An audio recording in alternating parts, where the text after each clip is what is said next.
for breaching or appearing to be in breach in 2 instances, why should they give way? President-elect Clinton has said, let's only talk of human rights and we will continue to trade. Please act more reasonably. No mention of democracy, so no adoption or no championing of the Hong Kong cause. And even if he had, even if Clinton had said, and we support the British in Hong Kong, I think the Chinese will just harden even more. Because if you support democracy in Hong Kong, the Chinese know that what the Americans want is democracy in China.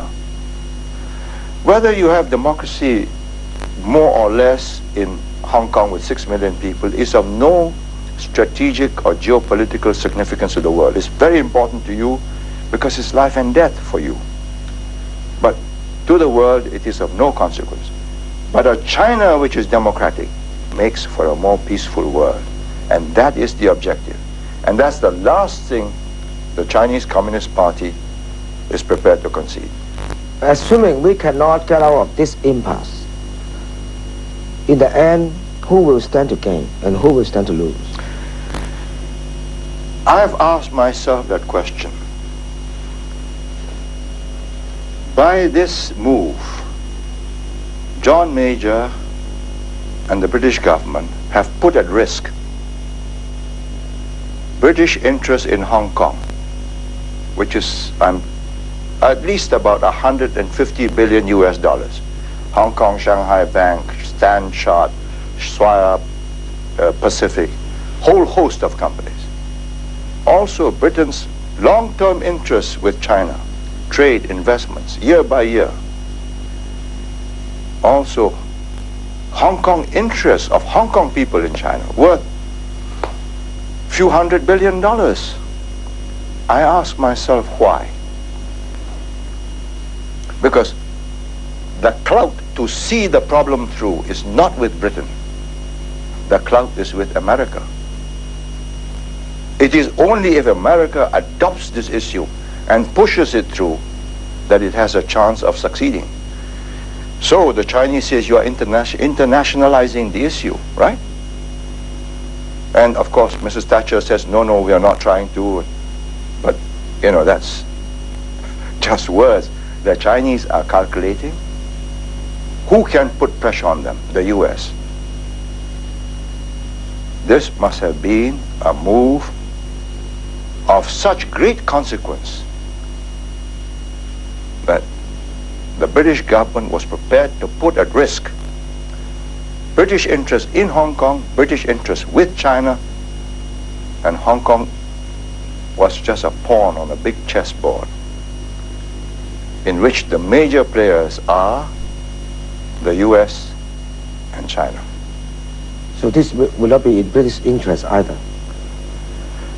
From the way you I analyze believe it. that is the reason why 3 very senior and very distinguished diplomats who reached the top of the pyramid, Sir Percy Craddock, Lord Mary McIlhose, Lord David Wilson, came out against their political masters that whom they have served is most unusual, unprecedented for professional foreign service officers who have retired to come out in public and say, we are in breach of the agreement, back off. We are harming Hong Kong and Hong Kong's interests. And of course, without saying so, we are also harming Britain's interests in Hong Kong and with China. But I believe there was a bigger geopolitical objective of a democratic China, which was very important to America and to the West. And for that, Hong Kong was moved as a pawn on the chessboard. That is my assessment. My piecing together of the various very odd, very puzzling moves. this could have been done. If democracy was important, that important to the British and to Hong Kong, way back in 1985.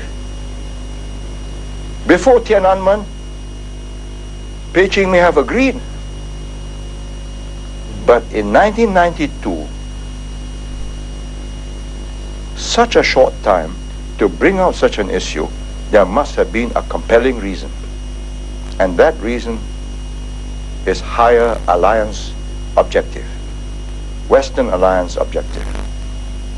So we have to continue to depend on an uncertain situation for at least some time. I think hold your breath.